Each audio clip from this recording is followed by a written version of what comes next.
Idealism and reality. In terms of intimacy, husbands and wives are to learn to be realistic in their expectations.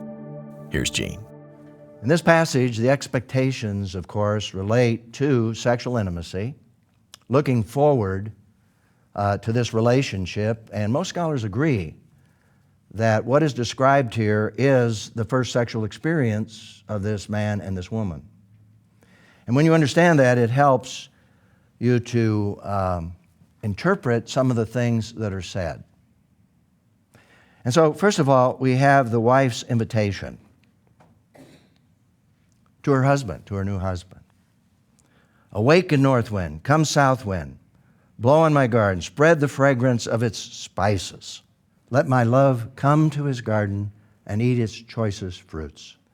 And by the way, we just simply need to acknowledge very openly, very specifically, that the word garden is used for female genitalia. That's true in the Hebrew language. It's true in the culture of that day, and most scholars agree.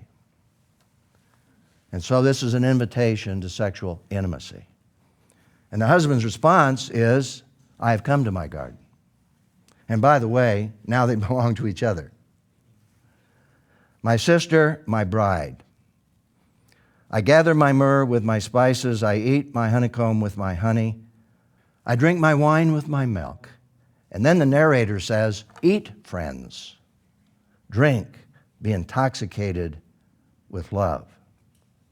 So here we have a very specific illustration of their coming together with high expectations, particularly on the part of the wife, who initiates the invitation.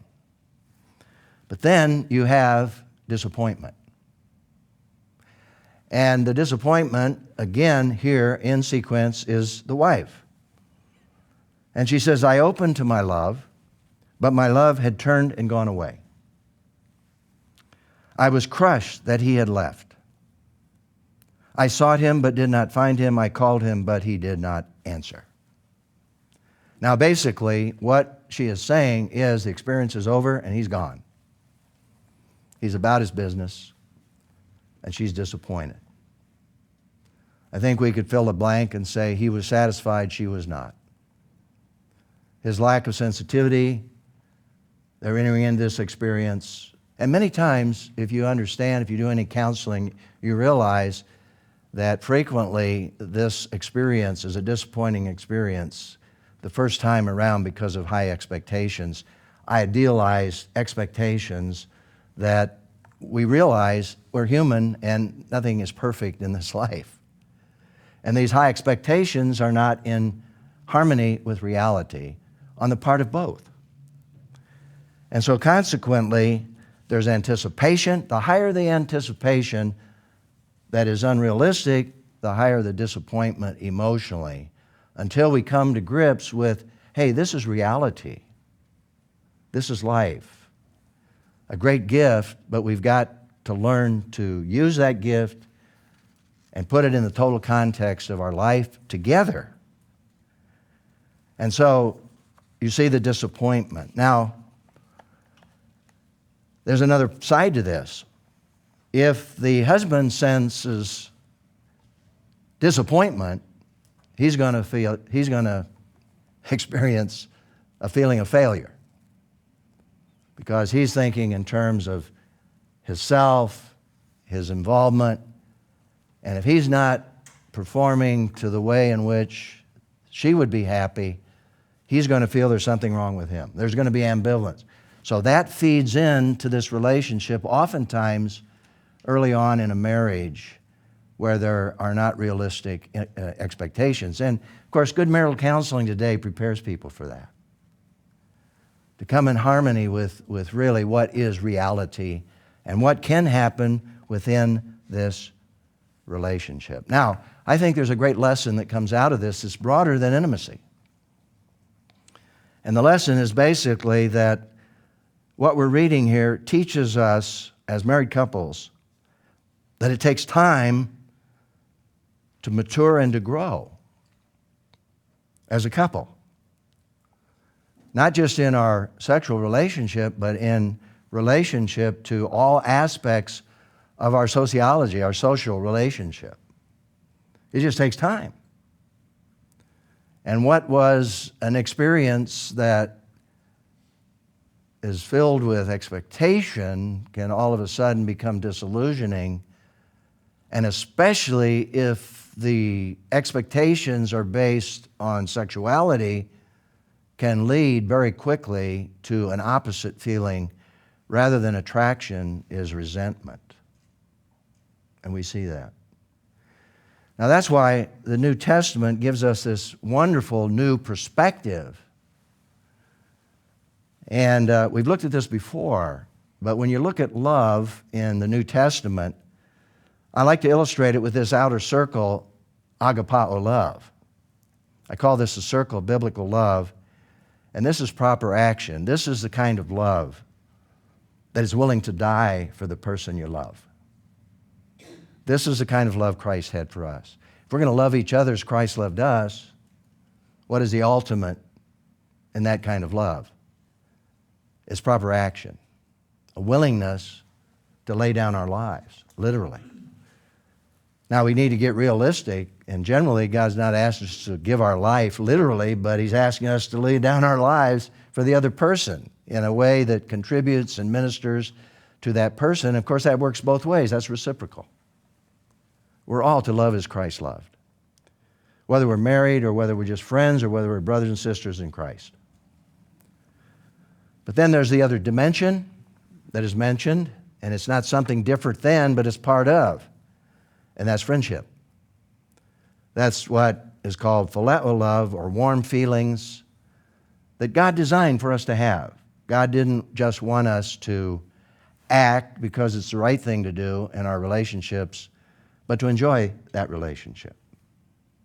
Now, there are many things, of course, in life that we do in spite of how we feel, just in doing the normal things that it takes to be a good husband, to be a good father, to be a good wife, to be a good mother. There are tough things where we do things, though we'd rather not, like changing a dirty diaper, to give you an illustration. But you love and you do it.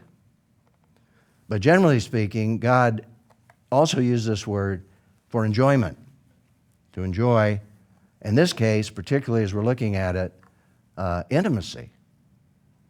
But then there is that circle of love, which is intimacy, irao feelings. These are sexual feelings, which is an extension of phileo love, but it's an extension for just a husband and a wife in God's scheme of things. In other words, you can have very warm family feelings, but that doesn't justify incest. There's a line you do not cross. But for a husband and wife, agape love, phileo love, leads to irao, which is God's design for intimacy.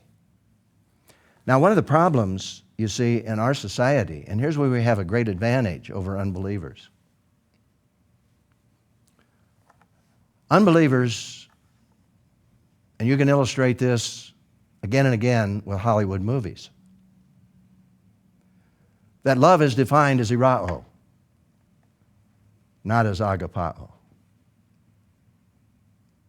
And that's why we see so many situations where the person says, I don't love you anymore. And what they're saying is, I'm not attracted to you anymore. I don't feel good about you anymore. Now, it's rather interesting that we see some of these types will divorce and say, we're still friends, but we don't love each other. Well, they've misdefined love in the beginning by starting in the center of the circle without any biblical definitions of what this really is. Because there comes a time in our relationships with one another, it's tough. There's struggles. It's not just one long, elongated honeymoon where we have freedom, but we get back to the realities of life and children and all of those things that happen. And at that point in time, if we really understand the biblical perspective, we may say, yeah, I don't have some very positive feelings right now. I just need time to get over it. Because right now, it's kind of tough going. I'm strained, I'm struggling, there's pressure, there's all of these things. But we realize that it's a phase, it's something that's reality. We work through that and we deepen in our experiences together. And so we have a great advantage here. But here's the question for reflection response. Why is it important to be realistic about God's gift of sexuality and yet never allow the impact of sin in this world to destroy what God intends to be a continuing experience that is satisfying for both husbands and wives? It's very important that we understand that because it's reality. But we know that when we work at this experience, we realize it's a process. It's a process. In terms of sexuality, the book of Hebrews gives us a biblical goal. Marriage must be respected by all, and the marriage bed kept undefiled, because God will judge immoral people and adulterers. And of course, the world system, more and more in our culture even today, does not take this seriously at all. Because they don't have God's standard. But we do. But within that standard, and with a whole understanding of we have from the New Testament and what God has done for us, we learn to love. And we learn to do what is right. We learn to enjoy the experience with each other, generally speaking and specifically speaking. And it applies to our lives, and every couple faces challenges just in life.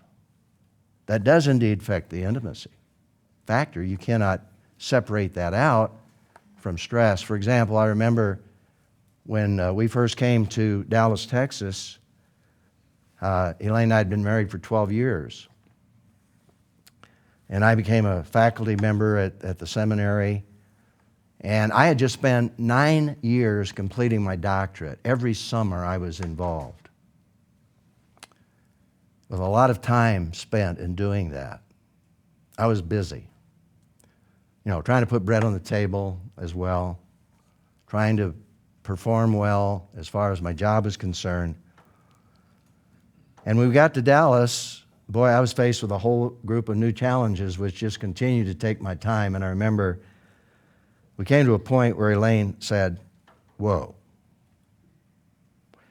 She had a favorite statement that she gave back to me, which was really my statement over the years: when, then. And the when was then, but the then never came. When, then. And we had a very serious conversation.